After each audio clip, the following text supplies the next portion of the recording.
Hello everyone, how are you doing? All great? Good.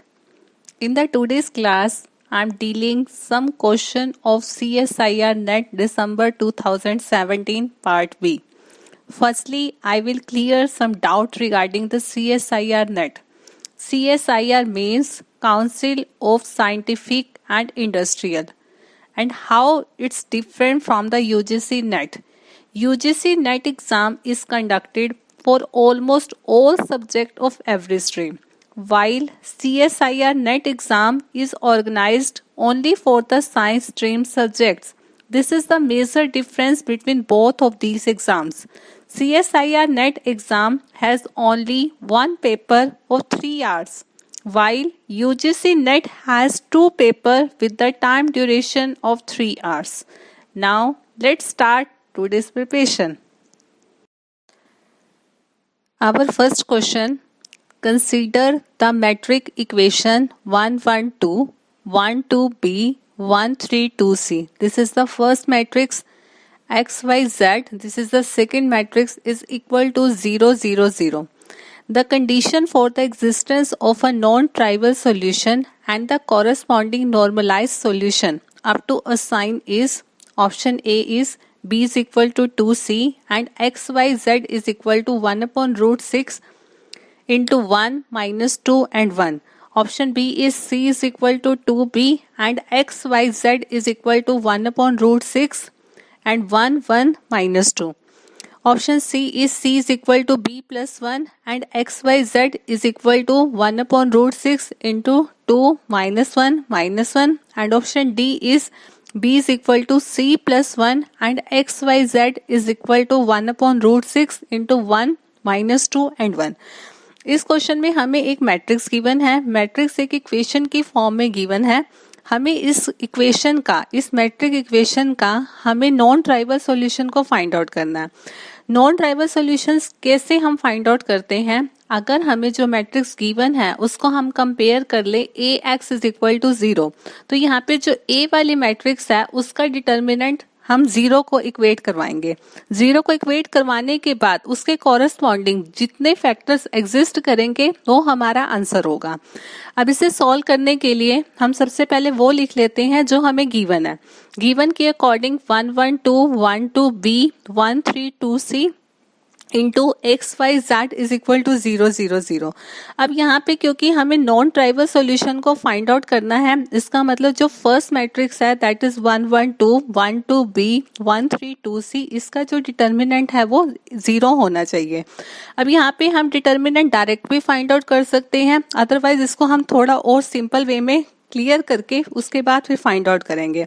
Simple way में इसको modify करने के लिए हमने इस मैट्रिक्स के ऊपर कुछ ऑपरेशन अप्लाई किए.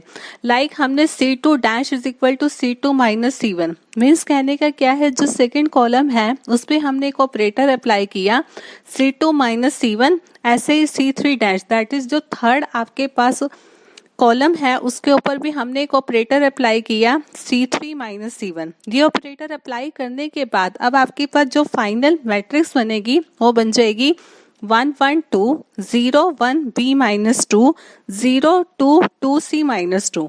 अब ये वाला जो आपके पास मैट्रिक्स आई है इसका डिटर्मिनेंट इक्वल टू 0 है. अब यहाँ पे अगर हम इसको सॉल्व करेंगे तो हमारे पास इक्वेशन बन जाएगी 2C minus 2 into B minus 2 is equal to 0.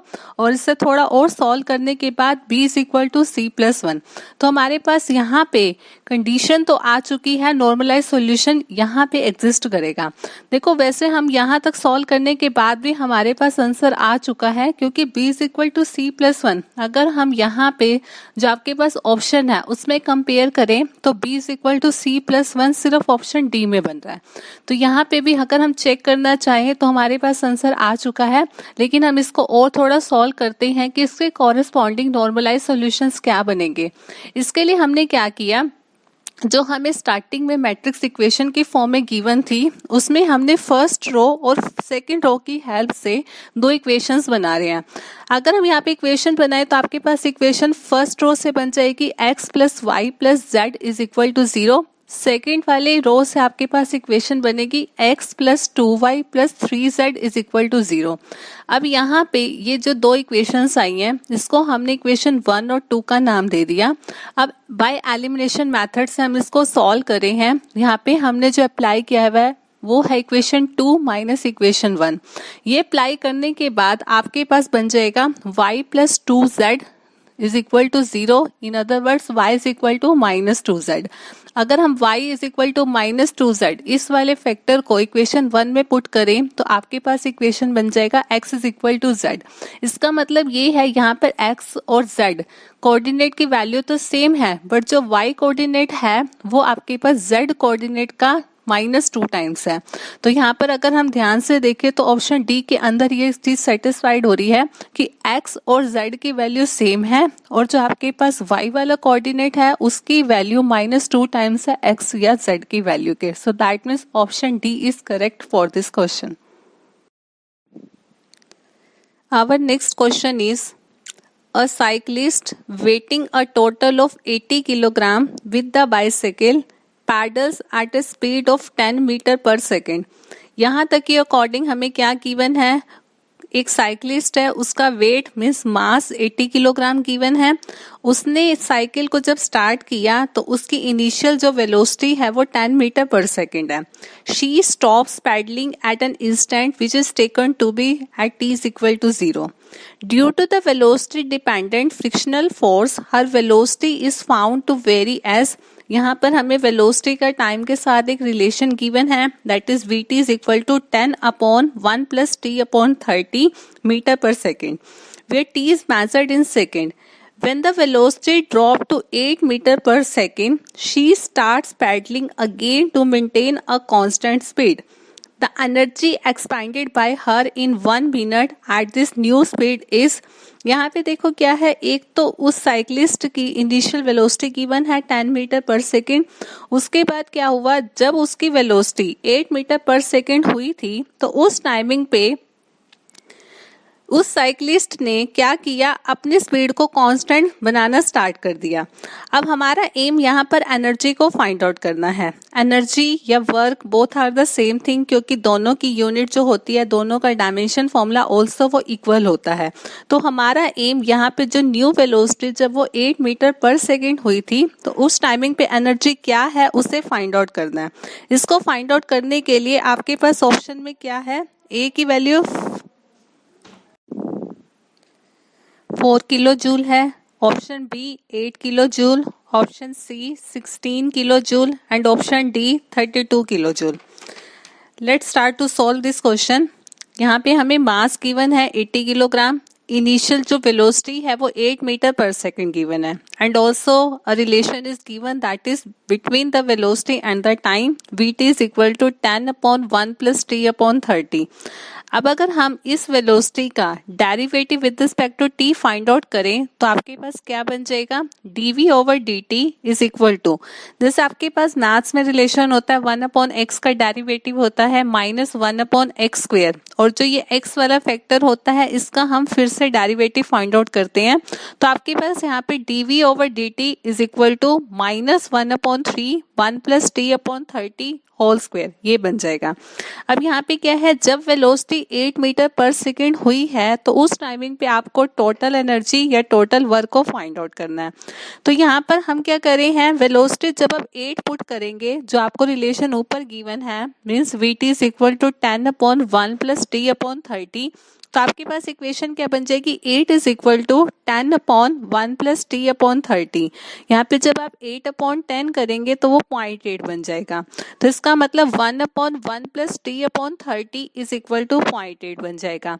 अब हम इस वैल्यू को जो ऊपर हमने डेरिवेटिव वाली इक्वेशन है उसके अंदर पुट करे हैं, तो dv over dt is equal to -1/3, ये एज इट इज है, और 1/1 प्लस t अपॉन 30 की जगह 0.8 पुट करे हैं तो आपके पास 0.8 का स्क्वायर बन जाएगा। अब हम यहाँ पे फोर्स को कैलकुलेट कर रहे हैं। फोर्स को कैलकुलेट करने के लिए हमने रिलेशन न्यूटन सेकेंड लॉ का यूज किया, that is F is equal to ma, A की जगह dv ओवर dt पुट कर सकते हैं। तो यहाँ पे m की वैल्यू हमें 80 गिवन है, dv over dt at 8 metre per second वो हमने जो भी ऊपर सोल्व किया है दैट इज -1/3 0.8 होल स्क्वायर। तो ये सॉल्व करने के बाद आपके पास बन जाएगा -51.2 डिवाइडेड बाय 3। हमारे पास यहाँ पे फोर्स की वैल्यू आ चुकी है। आपने एक रिलेशन पावर का फोर्स के टर्म में ये भी पढ़ा होगा, power is equal to F into v, that is force into velocity. इस रिलेशन का हम यूज करे हैं। फोर्स की वैल्यू जो हमारे पास ऊपर आई है 51.2 डिवाइडेड बाय 3 वो पुट कर दिया, वेलोसिटी 8। ये सब पुट करने के बाद आपके पास आंसर बन गया 409.6 डिवाइडेड बाय 3। तो हमारे पास यहाँ तक पावर आ चुका है। अब हमारा जो एम है वो एनर्जी को फाइंड आउट करना है। एनर्जी की वैल्यू 1 मिनट में कितनी है वो फाइंड आउट करना है, एनर्जी या फिर वर्क। अब इसके लिए जो स्टैंडर्ड इक्वेशन है पावर की, power is the finest rate of doing work, means work upon time power होता है। दैट मीन्स वर्क क्या होगा, पावर को अगर हम टाइम से मल्टीप्लाई कर दें। तो वर्क या एनर्जी के लिए हम जो रिलेशन यूज कर रहे हैं that is power into time. तो पावर की वैल्यू जो ऊपर आई है वो पुट कर दी 409.6 divided by 3 into time. 1 minute के अंदर 60 सेकेंड होते हैं तो टाइम की जगह 60 आ गया। सॉल्व करके आपके पास 8192 जूल। अगर हम इसे किलो जूल में कन्वर्ट करेंगे तो इसको 1000 से डिवाइड कर देंगे, that means answer will become 8.192 kilo joule. So that means option B is correct for this question. Now moving towards the next question, that is a light signal travel from a point A to a point B, both within a glass slab that is moving with a uniform velocity in the same direction as that of a light, with a speed 0.3 c with respect to an external observer. If the refractive index of the slab is 1.5, then the observer will measure the speed of the signal as option A is 0.67 c, B 0.81 c, option C is 0.97 c and option D is C। यहाँ पे जो C है वो speed of light है। अब देखो इस question में हमें क्या गिवन है, एक लाइट ट्रेवल करी है एक पॉइंट ए से पॉइंट बी की तरफ और दोनों ही पॉइंट ग्लास स्लैब के अंदर है। ग्लास स्लैब के अंदर जो लाइट की स्पीड है वो 0.3 सी गिवन है और उस ग्लास स्लैब का जो रिफ्लेक्टिव इंडेक्स है वो 1.5 गिवन है। अब आपको ये फाइंड आउट करना है the observer will measure the speed of the signal, means अगर कोई ऑब्जर्वर ग्लास स्लैब के बाहर है तो उससे वहां पे उस लाइट की स्पीड कितनी फील होगी हमें उसको फाइंड आउट करना है। अब इसको फाइंड आउट करने के लिए सबसे पहले हम रिलेशन रिफ्रैक्टिव इंडेक्स का यूज करें हैं। रिफ्रैक्टिव इंडेक्स का फॉर्मूला आप लोगों ने एक वेलोसिटी के टर्म में ये भी पढ़ा होगा, velocity of light in air divided by velocity of light in glass. अब इस रिलेशन के according velocity of light in glass क्या बन जाएगी, velocity of light in air divided by the refractive index. यहाँ पे रिफ्रैक्टिव इंडेक्स हमें 1.5 given है तो हमने वो पुट कर दिया। एंड ऑल्सो हमें एक और वेलोसिटी गिवन है, जो ग्लास की वेलोसिटी है, ग्लास के अंदर लाइट की वेलोसिटी है वो क्या है, v is equal to 0.3 c। हमें ये फाइंड आउट करना है कि अगर कोई पर्सन या कोई ऑब्जर्वर ग्लास के बाहर है तो उससे लाइट कितनी फील हो रही होगी, उसकी स्पीड कितनी फील हो रही होगी। तो इसके लिए जस्ट हमने स्टैंडर्ड रिजल्ट का यूज किया, that is Vx is equal to Vx dash plus V divided by 1 plus Vx dash into V upon C square. तो यहाँ पे Vx डैश की वैल्यू जो अभी हमने ऊपर फाइंड आउट की थी C अपॉन 1.5 वो पुट कर दी, प्लस V की वैल्यू 0.3 C ये ऑलरेडी गिवन है। सिमिलरली डिनोमिनेटर में भी हमने same values as it is put कर दी। डिनोमिनेटर में सी स्क्वायर कैंसल आउट हो जाएगा। जब हम इसमें सॉल्व करेंगे पूरी वैल्यू को तो आपके पास 1.45 डिवाइडेड बाय 1.8 इंटू सी बन जाएगा और with further solvification the answer will become 0.81 c, so that means option B is correct for this question. Next question is the normalized wave function in the momentum space of a particle in one dimension is phi p is equal to alpha upon p square plus beta square, where alpha and beta are the real constants. The uncertainty delta x in measuring its position is option A root pi h cut alpha upon beta square, B is root pi h cut alpha upon beta cube, C h cut upon root 2 beta, and option D is root pi by beta into h cut alpha upon beta. यहाँ पर हमें एक relation given है, वो relation जो है वो uncertainty in momentum given है। अब हमें uncertainty in terms of position वो फाइंड आउट करना है। तो सबसे पहले हम ये लिख लेते हैं जो हमें गिवन है, that is 5p is equal to alpha upon p square plus beta square. इसको फाइंड आउट करने के लिए जो हम यहाँ पे सॉल्यूशन में पुट कर रहे हैं, जिसकी हेल्प से हम अपने क्वेश्चन को सॉल्व कर रहे हैं, वो है डायमेंशन एनालिसिस। डायमेंशन एनालिसिस के अकॉर्डिंग सेम में सेम चीज ऐड होती है। सो दैट मीन्स अगर हम ये वाली जो इक्वेशन गिवन है इसमें डिनोमिनेटर में देखें तो डिनोमिनेटर में P square plus beta square है। इसका मतलब पी स्क्वायर की डायमेंशन वही होंगी जो बीटा स्क्वायर की है। In other words we can say P की डायमेंशन वही होंगी जो बीटा की है। So that means dimension of P will be equal to dimension of beta. यहाँ पे जो P है वो क्या है, मोमेंटम। अगर मोमेंटम की डायमेंशन बीटा वाली है तो डेफिनेटली अनसर्टेनिटी इन मोमेंटम की डायमेंशंस भी बीटा वाली ही होंगी। So that mean dimension of delta P is equal to dimension of beta. अब इसके बाद हम रिलेशन हाइजेनबर्ग अनसर्टेनिटी प्रिंसिपल का यूज कर रहे हैं। According to this delta x into delta p approximate equal to h cut. तो यहाँ पर अगर हम डेल्टा एक्स की वैल्यू को फाइंड आउट करें वो h cut upon delta p हो जाएगा। So that means dimensions of delta x will be equal to dimension of h cut upon delta p, और डेल्टा पी की जो डायमेंशन है वो बीटा है। So that means final answer will be dimensions of delta x will be equal to dimension of h cut upon beta. तो यहाँ पर अगर डायमेंशंस इसके इस फॉर्म में है तो अगर हम यहाँ पे ऑप्शंस में कंपेयर करें तो एच कट अपॉन बीटा जो बन रहा है वो सिर्फ ऑप्शन सी में बन रहा है। तो that means option c is correct for this question. Next question, the relation between the internal energy U, entropy S, temperature T, pressure P and volume V, chemical potential mu and number of particles n of a thermodynamic system is du is equal to TdS minus PdV plus mu dN। इस relation को वैसे आप ध्यान भी रखना, this is very important relation in terms of thermodynamics. Now question is that U is an exact differential implies that आपके पास यहाँ पे A, B, C और D के अंदर कुछ रिलेशन गिवन है। हमें ये बताना है कि इनमें से कौन सा रिलेशन करेक्ट है। अब देखो सबसे पहले हम वही लिख लेते हैं जो हमें गिवन है। गिवन में आपका एक इक्वेशन है d u is equal to TdS minus PdV plus mu dN। हमने इस रिलेशन का यूज किया यहाँ पर। इसके अलावा वैसे आपको ये गिवन है जो U फंक्शन है वो एग्जैक्ट डिफरेंशियल है।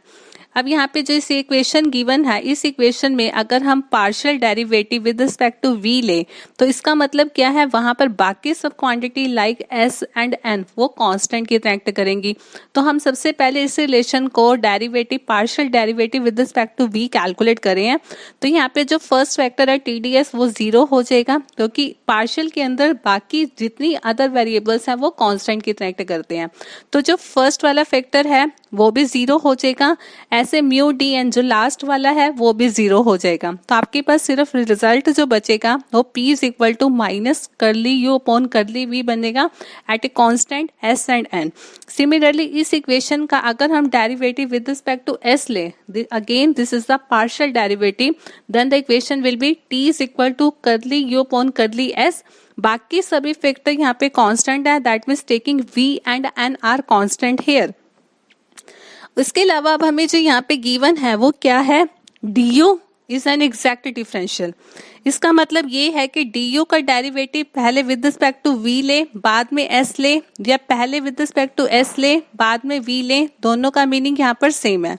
तो यहाँ पर करली अपॉन करली s इंटू जो करली u अपॉन करली v है उसकी जगह हमने माइनस भी पुट कर दिया, इज इक्वल टू करली upon curly v as it is, करली u अपॉन करली s की जगह हमने t पुट कर लिया।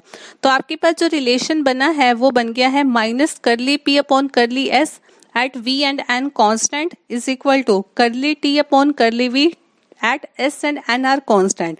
तो अगर हम इसे कंपेयर करें with the given options, that means option A is correct for this question. This is all about our today's class. If you want to ask anything or want to give any suggestion, then write in the comment section. Please like, share and subscribe more and more my channel to get the useful video at a regular interval. Till then, stay safe, stay healthy, stay home. Thank you.